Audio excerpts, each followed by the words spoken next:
Deux choses. D'abord, le métier d'avocat. Je souhaitais un métier dans lequel j'avais des responsabilités importantes, un métier dans lequel j'avais une autonomie, une indépendance également importante. D'autre part, au cours de mon cursus académique, j'ai apprécié énormément de branches du droit et effectivement j'ai bien accroché avec le droit fiscal. Je suis quelqu'un d'assez rationnel, j'aime réfléchir de manière in concreto, de manière concrète, donc c'est une matière que j'ai vraiment appréciée énormément.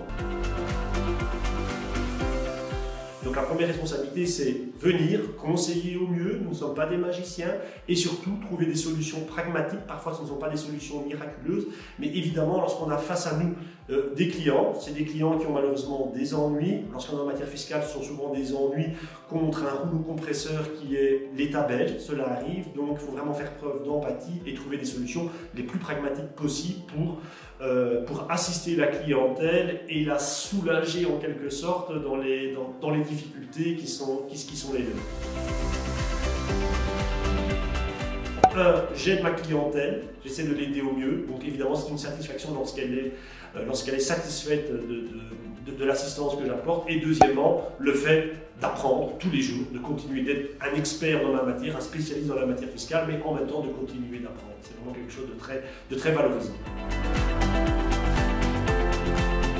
C'est évidemment d'avoir sur ses épaules le poids des problèmes de beaucoup de clients.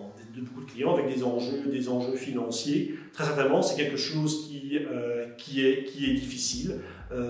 C'est bien pour ça que j'ai indiqué, lorsque j'ai souhaité être avocat, je savais que c'était un métier de responsabilité. Je pense que c'est quelque chose qui n'est pas facile à assumer. Je travaille depuis 2013 au sein d'un cabinet d'avocats où j'ai été stagiaire à la base pendant 3 ans. Ensuite, avec mon mentor, celui qui m'a fortement appris le métier, je veux dire, le courant est très bien passé, donc nous nous sommes associés. Je suis toujours au sein de la même structure, du même cabinet d'avocats. Je n'ai pas changé, mais j'ai évolué au sein de ce cabinet et donc je suis devenu associé juste avant de terminer mon stage.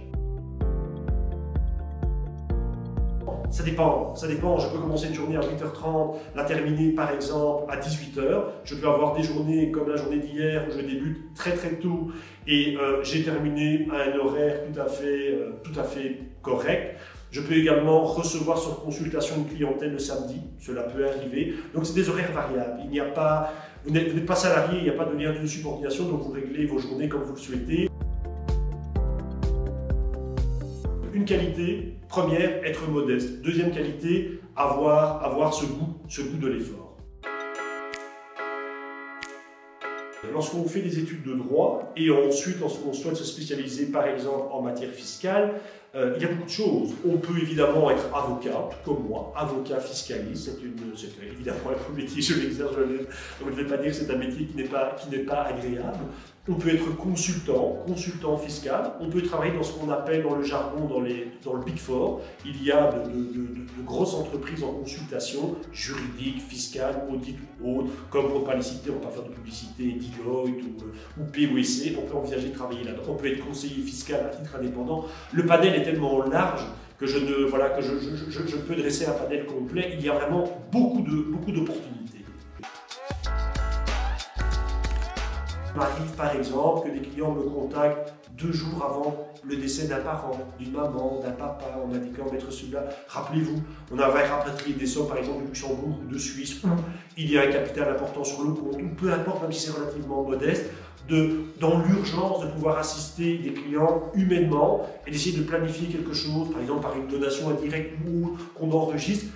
On est vraiment dans le cœur des difficultés de la clientèle. Évidemment, on doit avoir cette empathie. Lorsqu'on est un avocat, non seulement un avocat en droit de la famille, on est d'autres personnes, même lorsqu'on est un avocat fiscaliste où on pourrait avoir un certain a priori, il y a énormément de détresse humaine.